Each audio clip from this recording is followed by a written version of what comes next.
my amazing Gen Zs. Welcome to Science and Fun. Welcome to your English class. I am Deepika, your English educator, and I hope that you all are doing super amazing and are at peace. So today we are going to begin with poem number 2 of your book Hornbill, which is the Laburnum Top. Laburnum Top.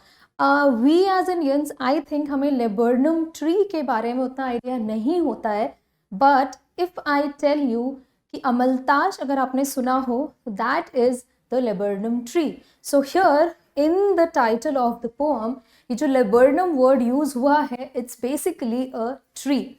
So we are going to read about a unique, or I would say a beautiful relationship between a tree and a bird, right? So let us begin with the poem. And इस poem में हम कैसे करने वाले हैं? We will go with the line by line explanation.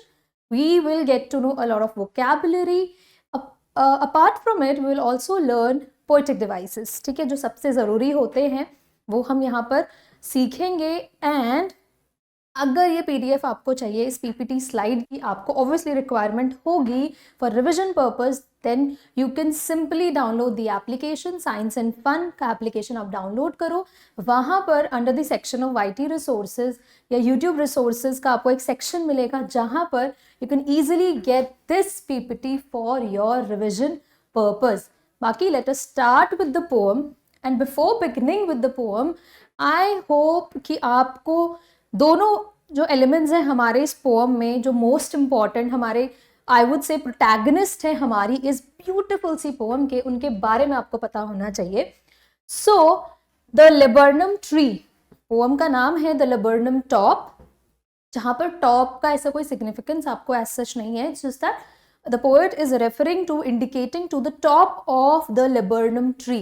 Laburnum पेड़ के top most part को रेफर किया है, इंडिकेट किया है. Now the most important thing which you need to know is कि laburnum क्या है. Laburnum is a tree. ठीक है, हमारे इंडियन कॉन्टेक्स्ट में अगर कहूँ तो we call it अमलताश in Hindi, which has this beautiful yellow flower. है ना, कितना सुंदर है, देखो, है ना. अगर आप लोगों ने देखा है ना, आपके रीजन्स में ये अवेलेबल है, आपको दिखता है इजिली आपके नियर बाय एरियाज में, let me know in the comment section as well, right? So the poet here is talking about this tree and this bird, right? देखो एक कॉमन लिंक तो यहाँ से आपको देखने मिल गया, that they both are yellow in color, है ना. एक कॉमन सा लिंक है हमारा. एंड लिटरेचर में येलो कलर का भी बहुत सारा सिंबल, यू नो, इंडिकेशन होता है, बहुत सारी चीज़ों को रेफर करता है. If you know any particular emotion और एक्सप्रेशन जो कि येलो कलर सिम्बलाइज करता है, let me know it in the comment section as well. ठीक है, okay. Now we are going to read about a beautiful relationship between the tree and this bird, जिसका नाम है goldfinch. Okay, this bird is called goldfinch bird. अगर देखा है आपने अपने रीजन्स में, नियर बाय एरियाज में, और मे बी कभी आप बाहर गए हो, let me know it as well. And this is the laburnum tree, जिसको कि हम लोग अमलताश का पेड़ भी कहते हैं. ओके, ब्यूटिफुल सा फ्लावर है इसका, which is yellow in colour. So but this tree, to be very specific, has poisonous seeds. इस पेड़ के ना क्या होते हैं, पॉइजनस सीड्स होते हैं. व्हाट हैपन्स देन, अगर कोई पॉइजनस सीड वाला पेड़ है तो कोई भी उसके पास नहीं आएगा ना. Obviously each and every organism, anything, be it anything, will repel, वो दूर भागेगा ऐसे पॉइजनस सीड वाले पेड़ से. तो for birds, for specifically for goldfinch bird, it's a safe place to live, है ना.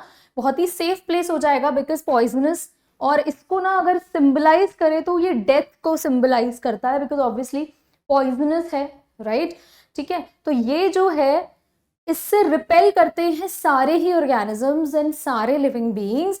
सो it is a safe place for the bird to lay her eggs, है ना, to make her nest, right. So this tree provides shelter to this beautiful bird, right. और आपको ये भी पता होना चाहिए कि अब ये जो बर्ड है, ये इस डेड लाइक ट्री को, जिस पर कि कोई नहीं आता है, इसको लाइफ प्रोवाइड करती है। Life in the sense movement, है ना। लाइफ हम कब कहते हैं कि कोई भी चीज बेसिक, अगर हम लोग एक बेसिक जनरल आइडिया रखें कि भाई ये चीज जिंदा है या ये लाइवली है, उसके लिए मोशन का बहुत बड़ा रोल है यहाँ पर, है ना। तो इस ट्री को लाइफ लाइक फीचर देने के लिए गोल्डफिंच बर्ड का बहुत बड़ा रोल है, because when this bird enters this tree, ये एकदम लाइवली हो जाता है। वाई? बिकॉज बर्ड्स आए हैं पेड़ों पर तो ऑटोमेटिकली बहुत ज्यादा शेकिंग रहती है, and there is all this noise and chirping. You might call it beautiful sound, but then there is a noise, है ना। चिक्स होते हैं, उनकी वॉइस आती है इतनी जोर जोर से, वो चहचहाते हैं, चिरपिंग्स होती हैं उनकी, राइट। सो ये इस बिल्कुल डेड ट्री को एक लाइफ प्रोवाइड कर देता है। So they both are in a symbiotic relationship. Science में पढ़ा होगा आपने, सिम्बायोटिक रिलेशनशिप में है ये, बिल्कुल, है ना। अनलाइक आज का relationship, they are paying each other, repaying each other, एक दूसरे पर डिपेंडेड है, right. So we are going to learn about this beautiful chapter कि ये क्या बता रहा है। So before going on with the chapter we need to know about the poet as well. So the poet is Ted Hughes. Ted Hughes का नाम पता है किसके रेफरेंस में ज्यादा हमें सुनाई देता है?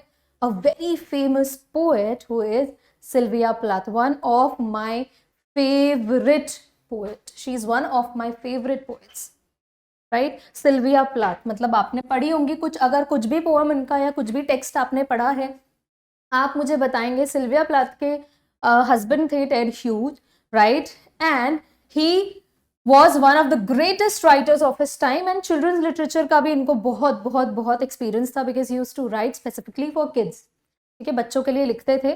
and he served as a poet laureate from 1984 until his death, अपनी डेथ तक इनको पोएट लॉरिएट की तरह इन्होंने सर्व किया था।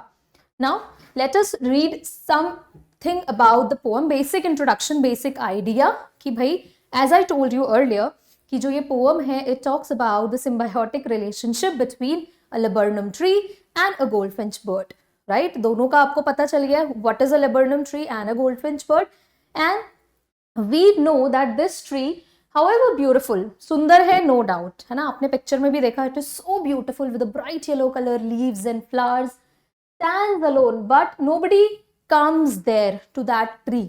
उस पेड़ पर कोई नहीं आता है, इट स्टैंड्स अलोन, बिल्कुल अकेले। While the goldfinch lacks a shelter, और जो वो गोल्डफिंच बर्ड है उसके पास रहने को कोई नेस्ट नहीं है, है ना। बर्ड्स किस में रहते हैं? बर्ड्स हमारी तरह घर में थोड़ी रहते हैं ना, दे नीड नेस्ट, राइट। उसके पास नेस्ट नहीं है, so they both need something, दोनों को किसी ना किसी चीज की जरूरत है, right. The arrival of the goldfinch transforms the tree, और जैसे ही the goldfinch bird it enters into the periphery of that tree, tree के पास जैसे ही आती है वो बर्ड, it becomes lively, ठीक है। वो कैसे? bringing it to life as its chicks chirp and rustle, जो उसके चिक्स हैं, बेबी बर्ड्स हैं, वो बहुत ज़्यादा मोशन में आ जाते हैं, मूवमेंट में आ जाते हैं, चिरप करते हैं, तो इस वजह से it seems as if the tree has been brought to life, ऐसा लगता है उस डेड ट्री में भी अब जान आ गई है।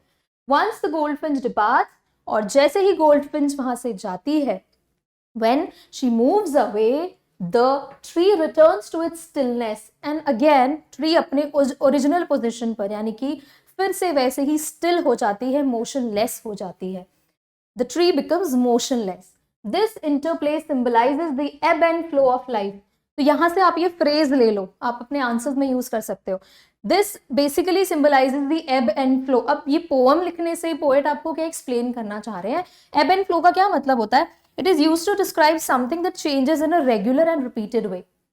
कि लाइफ में क्या होता है ना, कि आपकी लाइफ स्टिल कभी नहीं रहेगी, कुछ ना कुछ मोशन एंड मूवमेंट आपकी लाइफ में रहेगा, राइट। यहां से this interplay symbolizes the ebb and flow of life, कि लाइफ यही है ना। Sometimes there is darkness all around, कभी सब कुछ इतना प्लेजेंट लगता है, everything is so soothing and full of happiness, right. यही लाइफ है, बिल्कुल ऐसे ही। The poem suggests that our attitude towards life determines its meaning and worth. और हमारा जो attitude होता है ना लाइफ की तरफ, वही actually में हमारी लाइफ को value देता है, worth देता है। As the goldfinch brings vibrancy to the otherwise mundane existence of the laburnum tree. Because देखो जैसे हम अपनी लाइफ को ट्रीट करेंगे, हम जितना उसको, अगर हम हमेशा स्केप्टिक रहेंगे लाइफ को लेकर तो वो नेगेटिव रहेगा. स्केप्टिसिज्म क्या होता है? जब हम हमेशा नेगेटिव नेगेटिव सोचते हैं अपनी लाइफ को लेकर तो वैसा ही होता है. ठीक है, और जितने भी हमारे एक्सटर्नल फैक्टर्स हैं वो भी फिर वैसे ही नेगेटिव रहते हैं. जैसे अब यहाँ पे गोल्डफिंच ट्री देखो, she tried bringing life to the tree, है ना, कितनी वाइब्रेंट नेचर की थी. अदरवाइज वो जो ट्री है इट इज डल, राइट, बहुत ही डल एग्जिस्टेंस है, नो मोशन, नथिंग. तो ये हमारा एटीट्यूड एंड हमारा ही स्किल्स होते हैं लाइफ के कि हम कैसे उस लाइफ को जी रहे हैं, which makes it better, right. यही हम इस पोएम में पढ़ेंगे. So let us go and read the poem line by line. हम इसका मीनिंग समझेंगे and then will go on with the poetic devices. So the laburnum top is silent, quite still. In the afternoon, yellow September sunlight, a few leaves yellowing, all its seeds fallen. Now see here, the poet is saying that the laburnum top is silent, quite still. Now obviously laburnum top, he is referring to this particular part of the tree, that this is silent, बिल्कुल शांत है, बिल्कुल कुछ, no word is there, nothing, not even a single voice is there, कुछ भी नहीं है. हमारा कोई भी, हम लिविंग एंटिटी किसको कहते हैं? जब वहाँ पर थोड़ा सा साउंड होता है, मोशन में कोई चीज होती है, right. But here no such movement is there, everything is so silent. In the afternoon, yellow September sunlight. Now September here refers to the autumn season. ठीक है, ओके. अब वो स्पेसिफाई कर रहे हैं, पूरा सेटिंग बता रहे हैं किस तरह से. येलो लीव्स भी है, तो येलो लीव्स का यहाँ पर रेफरेंस भी है, ऑटम में जैसे येलो लीव्स हो जाते हैं. सितंबर मंथ का यूज किया है, विच clearly indicates that it is the autumn season and day time की बात हो रही है, सनलाइट है because. Okay, bright sunny autumn day. Okay, a few leaves yellowing, all it's seeds fallen. And the poet is giving the description of the current scenario of the tree का जो current situation है उसके बारे में description दिया है कि भाई कुछ लीव्स जो है वो येलो हो चुके हैं and the seeds have they have fallen, right. Now yellow here it also indicates the autumn season, है ना. ठीक है, ऑटम सितंबर का यूज किया तो वो भी ऑटम को ही रिफ्लेक्ट कर रहा है. लेट मी नो कि अगर येलो और क्या यहाँ पर सिंबलाइज कर रहा है. देखो पूरी एक पिक्चर हमारे आंखों के आगे आ गई है, तो वो सब कुछ yellow yellow. And goldfinch bird का भी कलर येलो होता है. ठीक है, okay. Till the goldfinch comes with a twitching chirp, now enters the lead of the poem. हमारी हीरोइन एंटर कर जाती है, हु इज द बर्ड. ठीक है, गोल्डफिंच एंटर करती है with a twitching chirp. Now what is twitching? Twitching क्या होता है? Twitching is basically all that movement, मतलब जो चहचहाने की आवाज आती है बर्ड्स के with all that noise, right, उसी की बात हो रही है. Chirp is the sound of the birds. A suddenness, a startlement at a branch and. Now अब जैसे ही द बर्ड एंटर्स, वो कहाँ बैठेंगी? वो डायरेक्टली तो हमारे ट्री के बुशेस में नहीं एंटर करेंगी ना. तो बर्ड कहाँ जाती है? बर्ड सीधा ब्रांच के ऊपर बैठ जाती है. ठीक है, ब्रांच एंड इज बिल्कुल ब्रांच की एंड पर, जो टहनी होती है उसके एंड पर बैठ जाती है. एंड स्टार्टलमेंट का मतलब क्या होता है? स्टार्टलमेंट का मतलब होता है amazement, shock, kind of a shock, right. ठीक है, then sleek as a lizard and alert and abrupt. Sleek as a lizard. Now see, यहां पर a comparison has been drawn. एक कंपैरिजन करा है गोल्डफिंच बर्ड और लिजर्ड के बीच में, कि जो बर्ड है शी इज वेरी अलर्ट. ठीक है, and she is alert like a lizard. जैसे लिजर्ड क्या करती है, जरा भी उनको साउंड आता है, लिजर्ड को थोड़ा भी साउंड आता है तो वो क्या करती है, वो वहां से तुरंत भाग जाती है, right. The bird, similarly the bird what she does, bird क्या करती है, वो भी बिल्कुल ऐसी अलर्ट है कि if there is any noise या कुछ भी ऐसा अलर्ट की जरूरत है, कुछ भी प्रॉब्लम आती है, then she is very alert like a lizard. Okay, यहाँ पर कंपैरिजन ड्रॉ हुआ है लिजर्ड एंड बर्ड का. She enters the thickness and a machine starts up. Now thickness, what does this mean? Thickness का क्या मतलब है? थिकनेस यहाँ पर बुशेस की बात हो रही है, बिकॉज अभी तक वो ब्रांच में बैठी थी, now she enters the tree, तो बुशेस में एंटर कर गई. And a machine starts up. Now this machine word is very important. Machine यहाँ पर एक सिंबल की तरह यूज हुआ है. Machine word it says, machine किसकी बात हो रही है? मशीन यहाँ पर रेफर कर रहा है, रेफर्स टू द नेस्ट। ठीक है, अब नेस्ट में कौन है? चिक्स। अब जैसे ही हमारी जो बर्ड है वो जाती है ट्री के अंदर, बुशेस में, then these chicks they start chirping and making noise, है ना। अब वो शेकिंग शुरू हो जाती है ट्री पर, राइट। सो ऐसा लगता है जैसे मशीन, मशीन में क्या होता है कि मशीन, आप इंजन स्टार्ट करते हो, मशीन चलती है, it starts vibrating and starts making noise, right. बिल्कुल ऐसे ही जो ये मशीन है, मशीन यहाँ पर किसको बोला है? द नेस्ट, और उसमें जो भी है उस सबको मशीन को रेफर किया गया है। Okay, starts up of chitterings. Chitterings is basically the sound produced by the baby birds. Okay, and a tremor of wings. Tremor क्या होता है? Tremor is basically vibration. जैसे फड़फड़ाने लगते हैं ना बर्ड्स, छोटे छोटे क्यूट से, they start flapping their wings. तो बिल्कुल वही हो रहा है। And trillings, the whole tree trembles and thrills. Trillings का मतलब भी होता है to produce chirruping sound. चींची की आवाज आती है तो उसको रेफर किया है। एंड द इंटायर ट्री, पूरा पेड़ जो है, स्टार्ट्स शेकिंग, ट्रेम्बलिंग। ट्रेम्बल का मतलब है शेकिंग, एंड थ्रिल्स, थ्रिल्स मतलब you know it starts feeling sort of excitement, बहुत एक्साइटेड सा दिखता है पेड़, राइट। ठीक है, सो यहाँ पर व्हेन द बर्ड एंटर्स, जैसे ही बर्ड आती है तो वो जो बिल्कुल लाइफलेस पेड़ है, it suddenly starts showing some sort of movement, उसमें कुछ मूवमेंट आ जाती है। Okay, it is the engine of her family. Now this bird is referred to as the engine of her family. Engine, engine का मतलब क्या होता है? जो fuel, fuel of the family. अब देखो, बर्ड की जो फैमिली है जिसमें चिक्स हैं, तो उसको सारा संभालने का काम, नर्चर करने का काम किसका है? गोल्डफिंच बर्ड का, right. So she is acting as the engine. तो इंजन का इनको क्वालिटी दिया हुआ है, कंपेयर करा है इंजन से। पोएटिक डिवाइस कौन सा है? ये हम थोड़ी देर में बात करेंगे। Now she has been compare to the fuel, जिससे मशीन काम करती है। जैसे फ्यूल ऐड करते हैं तो मशीन काम करेगी ना, तभी तो घर चलेगा। जस्ट लाइक आवर पेरेंट्स, हमारे parents, specially our mothers, right. She is the engine of our family. बिना पेरेंट्स के आप सोच भी नहीं सकते हो कितना, जैसे ये अपने बच्चों के लिए कितनी इंपॉर्टेंट है, बिल्कुल वैसे ही हमारे लिए हमारे पेरेंट्स उतने equally, they are very important for us. Without them we can not survive, we have no life, a machine won't work, है ना। ठीक है, so she stokes it full. Stokes का क्या मतलब होता है?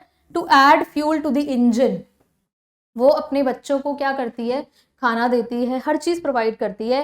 Then flirts out to a branch end, and then flirts, यहाँ पर फ्लर्ट का मतलब फ्लर्टिंग नहीं है, फ्लर्ट्स आउट का मतलब है वो वहां से उड़कर बाहर चली जाती है।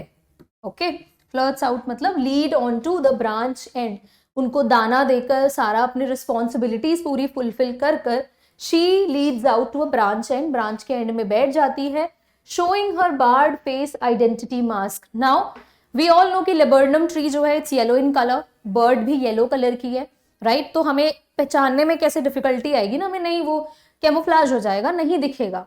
तो यहाँ पर the poet highlights her barred face as an identity mask की। बार्ड फेस क्या? You can see the black lining over here on her body, तो इसको बोला है द बार्ड फेस। स्ट्राइपी, है ना, यहाँ पर जो स्ट्राइप्स बने हुए हैं बर्ड के फेस पर, it has been refer to as her barred face which is used as her identity mask, जो पहचानने में हेल्प करेगा कि okay there is a bird sitting right there on the tree. Okay, then with eerie delicate whistle chirrup whisperings. Now eerie word क्या होता है? बहुत ही strange, weird, ठीक है। delicate is weak, whistle chirrup whisperings, again इतने sound words हम यहाँ पढ़ रहे हैं, इतने sound words हम पढ़ रहे हैं कि ऐसा लग रहा है ना कानों में ये सारी आवाज आ रही है। तो then with eerie delicate whistle chirrup whispering, whistle is बिल्कुल सीटी के जैसे साउंड हमारे को सुनाई देती है बर्ड्स की। she launches away, launch करना मतलब she again starts flying away, she flies away, कहाँ जाती है? towards the infinite. infinite is basically referred to the sky, है ना, there is no end to the sky, तो उसको बोला infinite, वो उड़ जाती है। and the laburnum subsides to empty, and again the laburnum tree क्या होता है? it becomes empty, ठीक है। ओके, फिर से, क्योंकि अब वो नहीं दिखती है, the bird is no more there, so there is no sound and movement, there is no more trembling, there is no action, there is no activity जो ये दिखाए कि there is a life on the tree. So the tree again becomes dead. So in this poem we got to know this beautiful relationship between a tree and the bird. ठीक है, ये जो एक relationship share करते हैं एक दूसरे से, right? So now let us move on to the poetic devices. I hope आपको poem समझ में आई होगी. Let me know in the comment section, did you really like this relationship? Yeah, what is your feedback? Okay, so अब poetic devices हमें यहाँ पर बहुत सारे मिले होंगे, but हम लोग कुछ major important जो आपके एग्जाम पॉइंट ऑफ व्यू से बहुत जरूरी है वो हम यहाँ पर डिस्कस करेंगे. So the laburnum top is silent quite still. यहाँ पर जल्दी से आप मुझे बताओ, एक बहुत ही सिंपल सा पोएटिक डिवाइस हमें देखने मिल रहा है, विच इज सेप्टेम्बर सनलाइट, जिसको कि हम कहते हैं एलिटरेशन, राइट? ओके, आजकल we have started pronouncing is as alliteration, so whatever you would like to pronounce it as, आप बोलो ऑलिटरेशन और alliteration. It is the repetition of consonant words, not consonant words, consonant sounds. ठीक है, words नहीं, sounds. ठीक है, हम लोग जब कॉन्सोनेंट साउंड हमें सुनाई देता है, रिपीटिशन किसका, कॉन्सोनेंट साउंड्स का, उसको हम एलिटरेशन कहते हैं. And that too at the beginning of 2 or more words. Okay, ठीक है. सो यहाँ पर देखो क्लियर है, सितंबर सनलाइट, स और स का साउंड आ रहा है. लेट मी नो अगर पोएम में कहीं और एलिटरेशन आपको देखने मिला है, फटाफट से कमेंट्स में बताओ, इससे मुझे भी पता चलेगा कि do you really know poetic devices या नहीं. ठीक है, okay. Then till the goldfinch comes with a twitching chirrup, a suddenness, a startlement at a branch. And देखो यहाँ पर बहुत सिंपल सा एक आपको पोएटिक डिवाइस मिलेगा, which is the comparison drawn between a lizard and the bird. ठीक है, bird और lizard के बीच में comparison draw किया है using the word like or as. तो इसको हम कहते हैं simile. ठीक है, bring a smile on your face because we have simile right here with us. Simile का मतलब क्या होता है, simile compares two things using like और एज. तो यहाँ तो बहुत क्लियर है, देखो एज वर्ड का यूज हुआ है, सो स्लीक एज अ लिजर्ड हमारा सिमिली हो गया. अच्छा, और क्या है इस पैराग्राफ में, आपको काफी मिलेंगे. एक और कंपैरिजन ड्रॉ हुआ है मशीन का, भी मैंने आपको बताया था, मशीन का कंपैरिजन ड्रॉ हुआ है नेस्ट के साथ, लेकिन ये आपको यहाँ पर कोई एज या लाइक नहीं दिख रहा है. ठीक है, मशीन की क्वालिटीज कंपेयर की गई हैं, हमारे मशीन की कैरेक्टरिस्टिक्स हमारे साथ कंपेयर हुई है, किसके साथ, नेस्ट के साथ. सो this is a comparison drawn between a machine and the nest. तो ये हो गया मेटाफर. बिना लाइक या एज का यूज किए जब हम कंपैरिजन करते हैं वो मेटाफर होता है.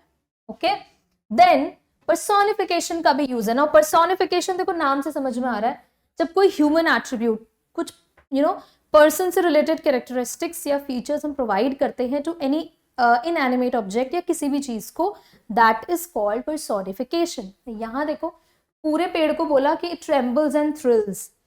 ट्रेम्बल्स इज कांपना, और कांपना जो है वो a human can do, right? It's a human attribute, right?